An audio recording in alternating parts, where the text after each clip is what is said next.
ونعوذ بالله من شرور أنفسنا ومن سيئات أعمالنا من يهده الله فلا مضل له ومن يضلله فلا هادي له ونشهد أن لا إله إلا الله وحده لا شريك له ونشهد أن سيدنا ومولانا محمدا عبده ورسوله أما بعد فأعوذ بالله من الشيطان الرجيم بسم الله الرحمن الرحيم يمنون عليك أن أسلموا قل لا تمنوا علي إسلامكم بل الله يمن عليكم أن هداكم للإيمان وقال تعالى خيركم من تعلم القرآن وعلمه صدق الله العظيم وصدق رسوله النبي الكريم ونحن على ذلك من الشاهدين والشاكرين والحمد لله رب العالمين۔ میرے محترم بزرگوں اور نوجوان ساتھیوں اور اپنے اپنے گھروں پر سماعت کرنے والی میری اسلامی مائیں بہنوں، اللہ تعالی نے جب وحی نازل کی اپنے پیارے آقا حضور پاک صلی اللہ علیہ وسلم پر، تو اللہ تعالی نے سب سے پہلی وحی جو نازل کی ہے وہ یہ ہے کہ اقرأ بسم ربک الذی خلق، پڑھو اس کے نام سے جو سارے جہاں کا مالک ہے، خالق ہے، جو پوری دنیا کو چلانے والا ہے۔ اللہ تعالیٰ نے پہلے کوئی بھی آیت ایسی نازل نہیں کی کہ تم نماز پڑھو، زکوٰۃ ادا کرو، حج کرو، ایسا ہمیں کوئی آیت اللہ تعالیٰ نے پہلے نازل نہیں کی۔ حالانکہ اللہ تعالیٰ چاہتے تو سورہ فاتحہ کو پہلے نازل کرتے، لیکن اللہ تعالیٰ نے پہلے جو نازل کیا ہے وہ اقرأ بسم ربک الذی خلق، کہ پڑھو اس رب کے نام سے جو اس دنیا کا مالک ہے، جو اس کائنات کا خالق ہے۔ پڑھنے کا حکم اس لیے دیا کہ جب ہم پڑھتے ہیں تو ہمیں معلوم ہوتا ہے، جب ہم پڑھنا سیکھتے ہیں، پڑھنے کا طریقہ ہم جانتے ہیں، تب ہمیں معلوم ہوتا ہے کہ ہم جو پڑھ رہے ہیں اور جو ہمارے سامنے آ رہا ہے یہ صحیح ہے یا غلط ہے۔ اگر ہم پڑھنا نہ جانتے تو ہمیں صحیح اور غلط کا معلوم نہیں چلے گا۔ جو جس طرح ہمیں موڑنا چاہے ہم اس طرف رخ کر لیں گے۔ ہمیں کوئی بھی آ کر اگر کہے گا کہ ادھر آ جائیے، یہ راستہ صحیح ہے، اور سامنے بورڈ لگا ہوا ہے، ہمیں پڑھنا نہیں آتا، تو ہم لوگوں سے پوچھیں گے کہ بھئی یہ راستہ کدھر جا رہا ہے؟ اب اس میں بھئی لکھا ہوا تو کچھ اور ہے، وہ بتا دیتا ہے کچھ اور۔ آپ کو جس راستے پر جانا ہے آپ کو نام معلوم ہے، لیکن وہ راستہ آپ کو معلوم نہیں، تو پھر آپ پڑھنا نہیں جانتے، آپ کو پوچھا جائے گا، آپ کسی سے پوچھیں گے کہ یہ راستہ کدھر جا رہا ہے، تو آپ کو اگر وہ غلط بھی بتا دے تو آپ اسی راستے پر چل دیں گے۔ وہ راستہ غلط ہے، وہ اس کو معلوم ہے، لیکن آپ کو معلوم نہیں ہے، آپ کو وہ غلط گائیڈ کرے گا، آپ اس کی طرف چل دیں گے۔ یا خدا نہ خواستہ کوئی ایسا ڈاکو چور ایسا کچھ لٹیرا آدمی آ گیا، آپ ان سے معلوم کر لیے، اب اس کو آپ کو لوٹنا ہے تو بھئی وہ آپ کو غلط بھی صحیح بتا کے آپ کو ساتھ میں لے جائے گا کہ بھئی ہاں چلو میں بھی ساتھ میں چلتا ہوں، مجھے بھی ادھر ہی جانا ہے۔ تو یہ کب ہوتا ہے؟ جب ہم علم نہیں سیکھتے، جب ہم تعلیم نہیں سیکھتے، تعلیم حاصل نہیں کرتے، ہم پڑھنا نہیں جانتے، تبھی ہمارے ساتھ یہ حادثات پیش آتے ہیں۔ اگر ہم پڑھنا جانیں تو پھر ہمارے ساتھ یہ حادثات پیش نہیں آتے، ہم اس سے بچ جاتے ہیں۔ تو تعلیم جو ضروری ہے آج کے دور میں، وہ دنیاوی تعلیم بھی ہے، وہ دینی تعلیم بھی ہے۔ لیکن دینی تعلیم اتنی ضروری ہے کہ حدیث کے اندر آتا ہے کہ دینی تعلیم کو حاصل کرنا ہر مسلمان مرد اور عورت پر فرض ہے۔ ہر مسلمان مرد اور عورت پر دینی تعلیم کا حاصل کرنا، اس کا سیکھنا فرض ہے، فرض عین ہے۔ کیوں فرض عین ہے اور کتنا فرض عین ہے، یہ ہمیں جاننا بہت ضروری ہے۔ بہت سے لوگ سوچتے ہیں کہ دینی تعلیم کا حاصل کرنا فرض ہے، تو اس کا مطلب دینی تعلیم تو اتنا لمبا ہے کہ مانو ایک محدث بن جائے۔ اب قرآن سے شروع کریں، قاعدے سے شروع کریں، قاعدے کا وقت، حفظ کا وقت، پھر ناظرے کا وقت، پھر مولویت کا وقت، پھر ایک حدیث کا وقت آتا ہے، پھر اس کے بعد افتاء کا وقت، وہ ایک سلسلہ چلتا رہتا ہے۔ تو اتنا فرض نہیں، ہر مسلمان پر دین کی تعلیم کو اتنا حاصل کرنا فرض ہے جتنا کہ وہ روزمرہ میں استعمال کرتا ہے۔ روزمرہ کی زندگی میں جو انسانوں کی ضروریات ہے اس کے بارے میں اس کو علم حاصل کرنا دین کے تعلق سے بہت ضروری ہے، اور وہ فرض عین ہے۔ اور باقی آگے جو علم حاصل کرنا ہے، جیسے مولانا بننا ہے، مفتی بننا ہے، وہ فرض کفایہ ہے۔ اس لیے کہ فرض کفایہ کا مطلب یہ ہے کہ یہ جو علماء کی جماعت ہے اور مفتیان کرام کی جماعت ہے، وہ اتنی جماعت ہونی چاہیے مخصوص کہ لوگوں کی رہبری کر سکے۔ کوئی بڑا مسئلہ پیش آئے تو لوگوں کی رہبری وہ علماء کر سکے، تو وہ فرض کفایہ ہے۔ وہ ایک متعین رہتا ہے کہ اتنے لوگ اس شہر کے اندر، اتنے لوگ اس قصبے کے اندر، اس گاؤں کے اندر اتنے لوگ کم سے کم علماء ہونا چاہیے، تاکہ وہ پورے گاؤں کی رہبری کر سکے، تاکہ وہ شہر کی رہبری کر سکے، وہ اس کو دین کے طریقے پہ چلا سکے، اچھے اور غلط کا جو بڑے مسائل ہیں ان کو سمجھا سکے۔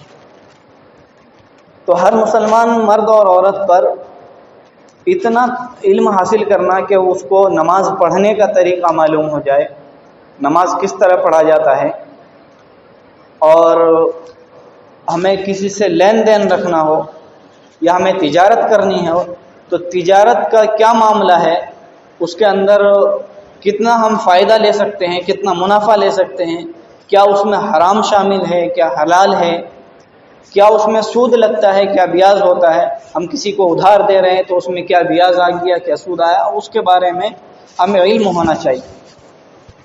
اتنا علم حاصل کرنا ہر مسلمان پر فرض ہے۔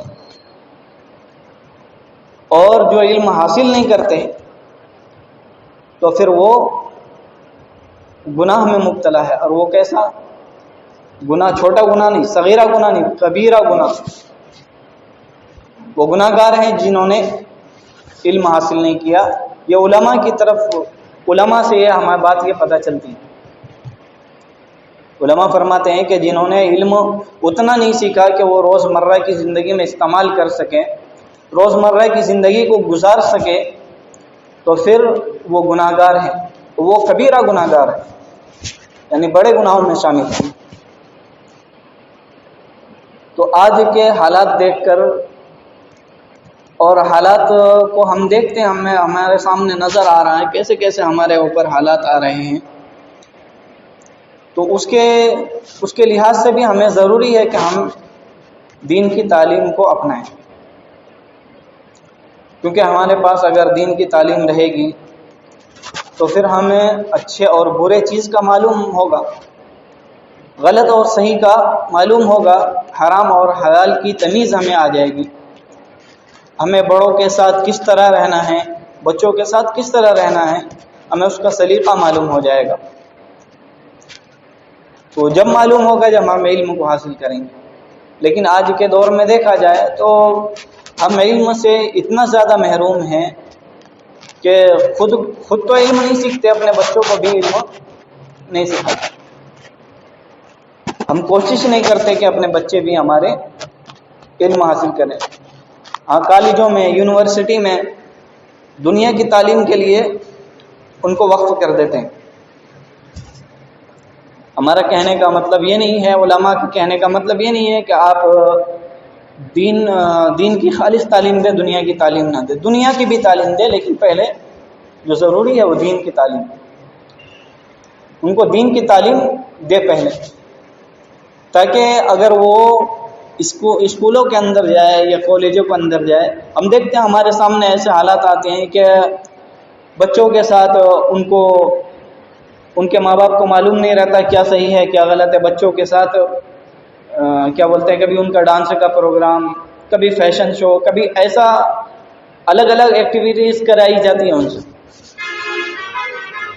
جو کہ بالکل حرام ہے اور ناجائز ہے. وہ کام ہمارے بچے کر رہے ہیں اور ہمیں معلوم نہیں ہوتا. ہم پوچھتے نہیں بچے سے کہ ہمارے بچے کیا پڑھ رہے ہیں، کیا کر رہے ہیں، کیا سکھایا جا رہا ہے. ایسا لبرل بنا دیتے ہیں کہ وہ دین سے اتنی دور ہو جاتے ہیں بے حساب، ان کو پتہ ہی نہیں چلتا پھر دین کیا ہے. وہ خالص کالجوں میں، اسکولوں میں پورا وقت لگا کر اس کو دین سے ایسے محروم کر دیتے ہیں کہ ان کو اگر غلط چیز ان کے دماغ کے اندر بھی ڈالا جائے تو ان کو سمجھ میں نہیں آتا. بچے تو معصوم ہیں، ان کا دماغ ذہن خالی رہتا ہے. اس وقت جو ان کے دماغ میں بٹھایا وہ بیٹھ جاتا ہے. پھر اس کو اس چیز سے نکالنا بڑی مشکل ہے. اس چیز سے پھر اس کو نہیں نکال سکتے، اس چیز سے اس کو نہیں نکال سکتے. وہ غلط کاموں میں مصروف ہو جاتے ہیں، غلط چیزوں میں لگ جاتے ہیں، پڑ جاتے ہیں. ان کو ایسی ایکٹیویٹیز کرائی جاتی ہے کہ ان کے ذہن جو ہے منتشر ہو جاتا، وہ دین سے بالکل ہٹ کر چلنے لگتے ہیں. نہ پھر ان کو نمازوں کا پتہ رہتا ہے، نہ لین دین کا حساب کتاب کا معلوم رہتا ہے، نہ اس کو اچھے اور برے کا معلوم رہتا ہے، نہ حرام و حلال کی ان کو تمیز رہتی ہے. سب چیزیں ختم ہو جاتی ہے. یہ کس وجہ سے ہوتا تھا؟ کہ اس کی وجہ سے کہ ہم بچے کو دین نہیں سکھاتے. ان کے ذہن کے اندر، ان کے دلوں کے اندر مساجد کی اہمیت پیدا نہیں کرتے، مدارس کی اہمیت ان کے ذہن کے اندر نہیں بٹھاتے. قرآن کی کیا اہمیت ہے، کیا عزت ہے، کیا حرمت ہے، ہم نہیں بتاتے. اور آج کے دور میں تو ایسے بہت سے لوگ ہیں جو کہ اپنے بچوں کو یہ کہتے ہیں کہ تم علماء سے دور رہو، تم ان سے مصافحہ نہ کرو، تم ان سے سلام و کلام نہ کرو. کہ آپ کسی علماء سے دور رہیں گے، ان سے سلام و کلام نہ کریں گے، ان سے مصافحہ نہ کریں گے، ان سے اچھے برے چیز کا معلومات نہ کریں گے، تو کیا علماء کا نقصان ہے اس میں؟ کسی مسجد کے امام کا نقصان ہے یا کسی مدارس کے مدرس کا نقصان ہے اس میں؟ نقصان ان کا نہیں ہے، نقصان ہمارا ہے، ہمارا خود کا نقصان ہے. ان کا کچھ نہیں جائے گا. ہم اس سے کیا ہوں گے؟ ہم دین سے دور ہو جائیں گے. ہمیں دین کے بارے میں بالکل بھی علم نہیں ہوگا. ہم بچوں کو اس میں اسکولوں میں، کالجوں میں لگا دیتے ہیں، بڑے ہو کر وہ پھر غلط کاموں میں مبتلا ہو جاتے ہیں. جب غلط کاموں میں مبتلا ہو جاتے ہیں تو پھر مسجد کے اماموں کے پاس اور علماء کراموں کے پاس جاتے ہیں کہ بھئی ہمارا بچہ ایسا ہو گیا، ہمارے بچے نے یہ کر دیا، ہمارے بچے نے ہمارے گھر سے نکال دیا، ہمارے بچے ہمارا احترام نہیں کرتے. کیا ہمارا نقصان ہوا اس میں؟ کسی علماء کرام کا نقصان ہوا؟ نقصان کس کا؟ ہمارا ہوا، ہمارے بچوں کا نقصان ہوا، ہمارے بچوں کے اس سے زیادہ ہمارا نقصان ہوا. تو ہم نے پوری زندگی ان کو دین کی تعلیم سے دور رکھیں، مسجد سے دور رکھیں، ان کو مکاتب سے دور رکھیں، مکتب میں سے دور رکھیں، ان کو مدرسے سے دور ہم نے رکھے اس کو. پھر نقصان بھی ہم ہی بھریں گے. نقصان کوئی ہمارا نقصان کوئی دوسرا اٹھانے والا نہیں. آج ہم دیکھتے ہیں بہت سی شکایتیں ایسی آتی ہیں, ہمارے بچے ہمارے نہیں سنتے, ہمارا احترام نہیں کرتے, ہماری بات نہیں مانتے.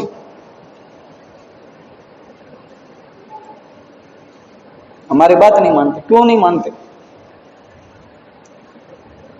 کیونکہ ان کو سکھایا گیا اسکولوں کے اندر, ان کا اسکولوں کے اندر سکھایا گیا ہے کہ بھائی صرف پیسہ کمانا ہے, دنیا کو نہیں دیکھنا ہے. رشتہ دار کون ہیں, تمہارے ماں باپ کون ہیں, تمہارے چھوٹے بھائی کون ہیں, تمہارے بڑے بھائی کون ہیں, ان کو نہیں دیکھنا, تمہیں صرف پیسہ کمانا ہے. اسکول کے اندر صرف, کالجوں کے اندر صرف پیسہ کمانے کا سلیقہ اور طریقہ سکھایا جاتا ہے.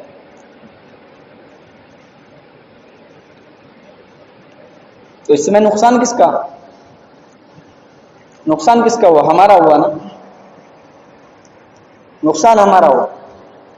اس سے کیا ہے, ہماری جو جوانی ہے وہ کیسے بھی گزرے, لیکن بڑھاپا اس سے بہت برا ہمارا گزرے گا.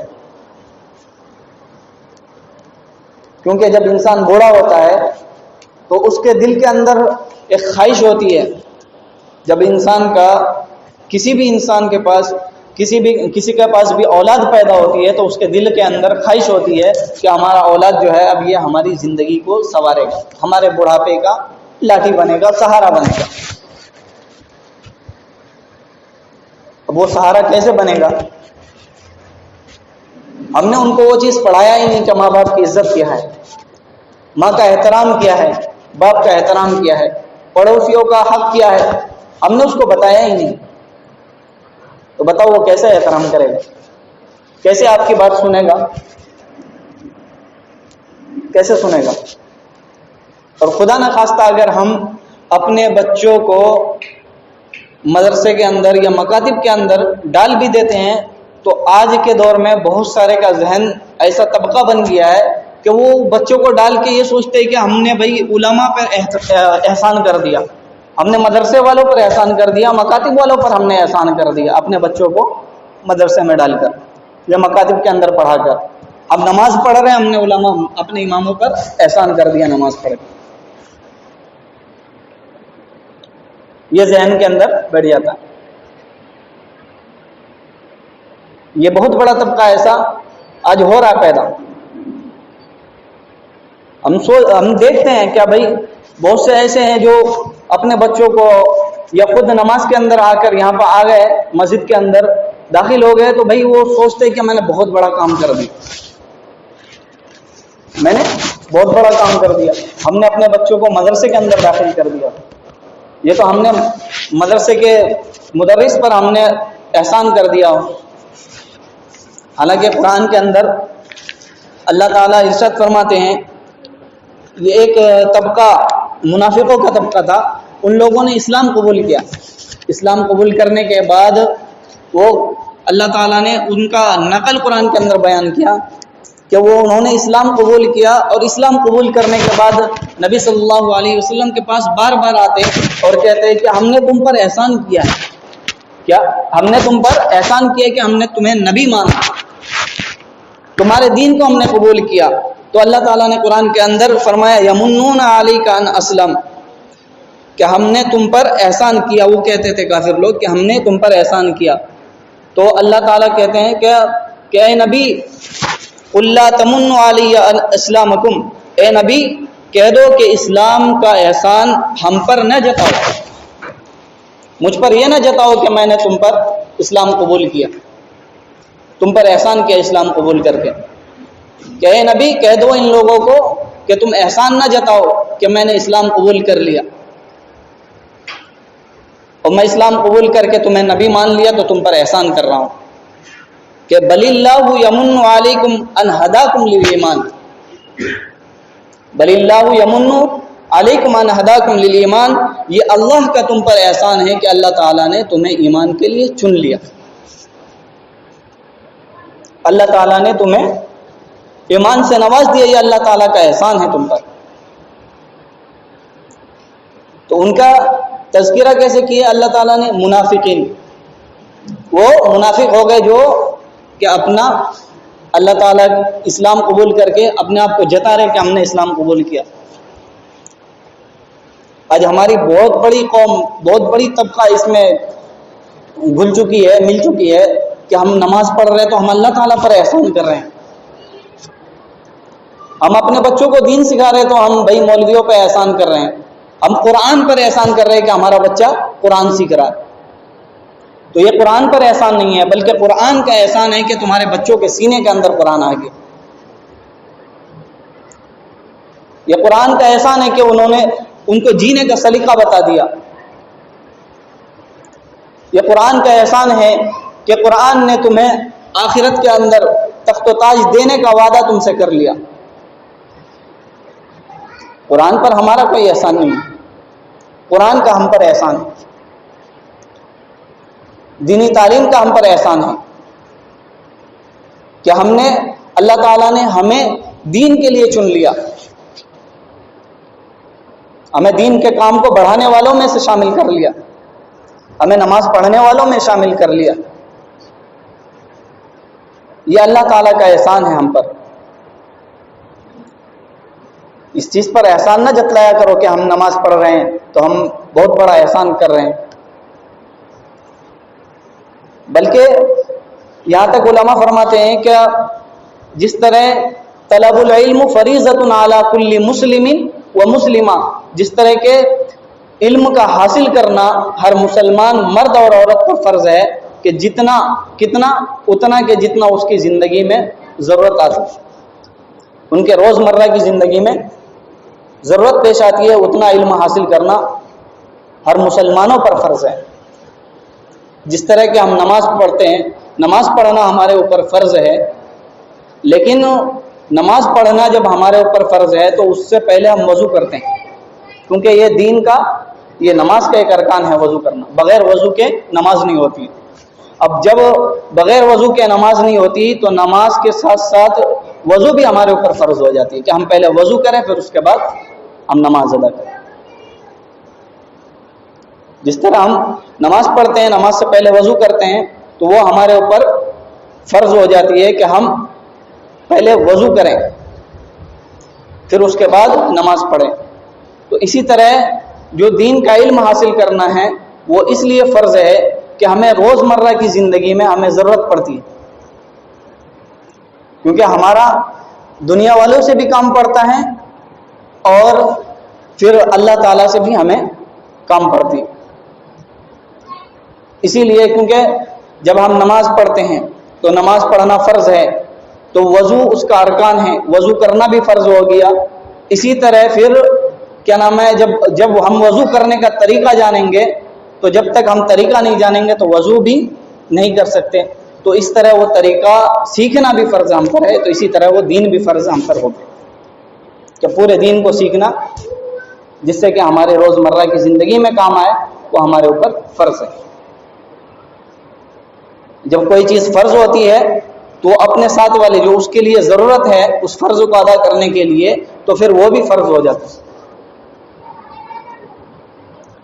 اور ہر مسلمان کے لیے علم حاصل کرنا فرض نہیں ہے، فرض عین ہے، اتنا علم حاصل کرنا کہ وہ روزمرہ کی زندگی میں استعمال کر سکے، وہ نمازوں کو صحیح طریقے سے ادا کر سکے، وہ پڑوسیوں کا حقوق جان سکے، وہ لین دین کے مسئلے مسائل جان سکے، اتنا علم حاصل کرنا ہر مسلمان پر فرض ہے اور فرض عین ہے۔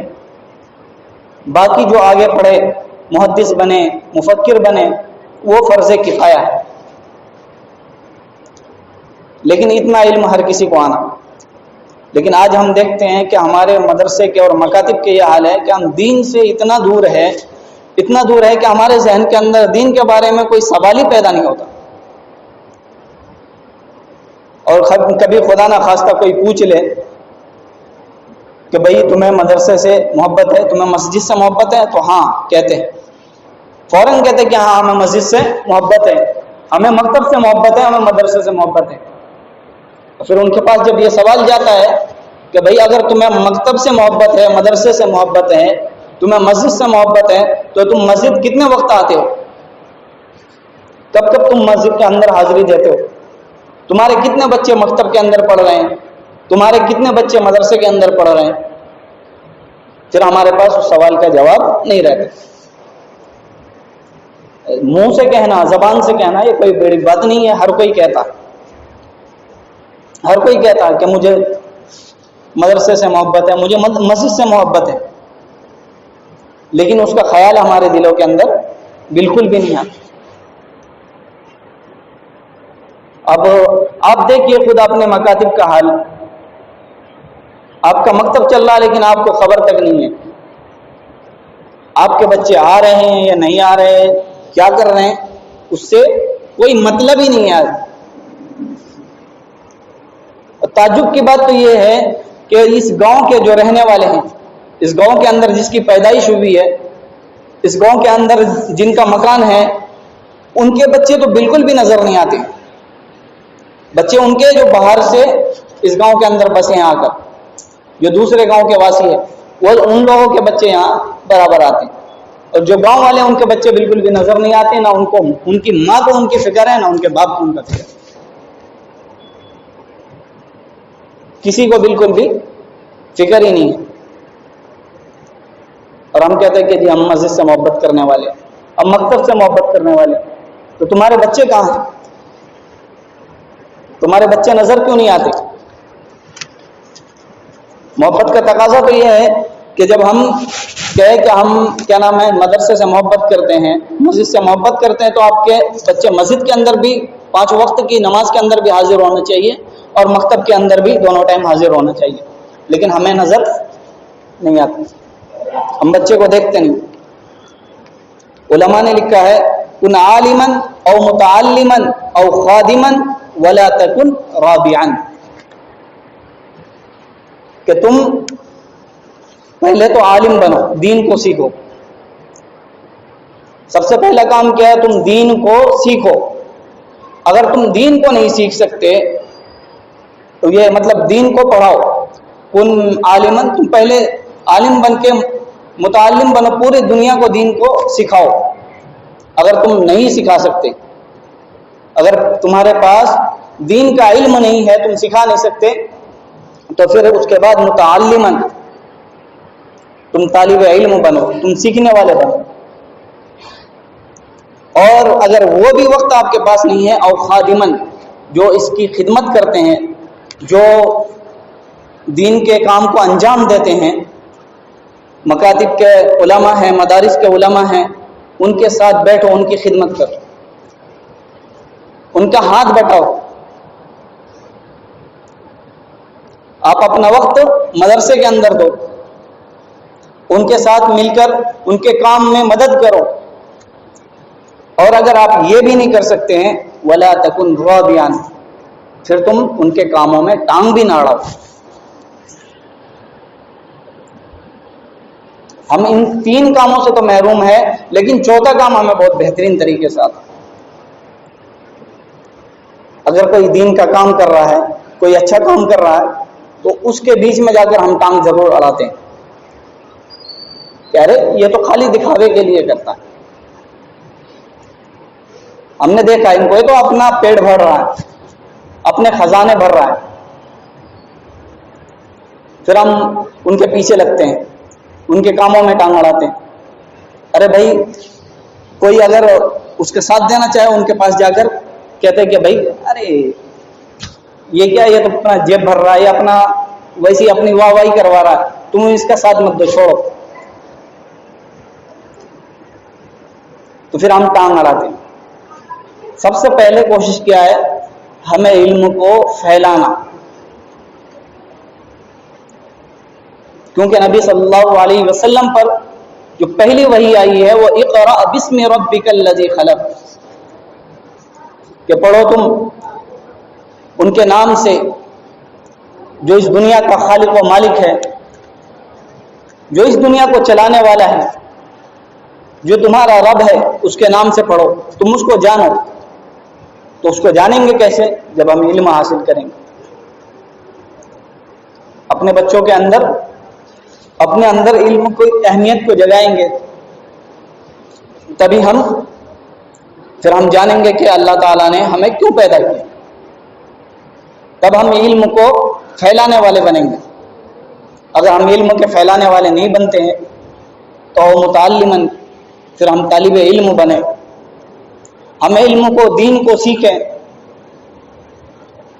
اپنا کچھ وقت مدرسے میں، مکتب میں، مسجدوں میں گزاریں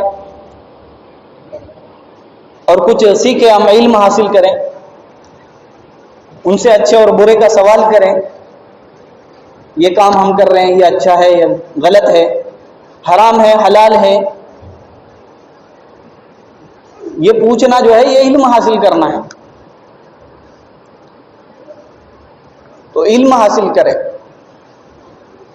اگر پھر وہ بھی نہیں کر سکتے ہیں تو پھر ان کے ساتھ خدمت انجام دیں۔ خدمت انجام بہت طریقے سے دیا جاتا ہے۔ اب جیسا کہ اگر آپ کے پاس مال نہیں، سب سے پہلے مال سے، اگر آپ کے پاس مال نہیں ہے، آپ کے پاس دولت نہیں ہے، تو پھر اپنے اولاد سے۔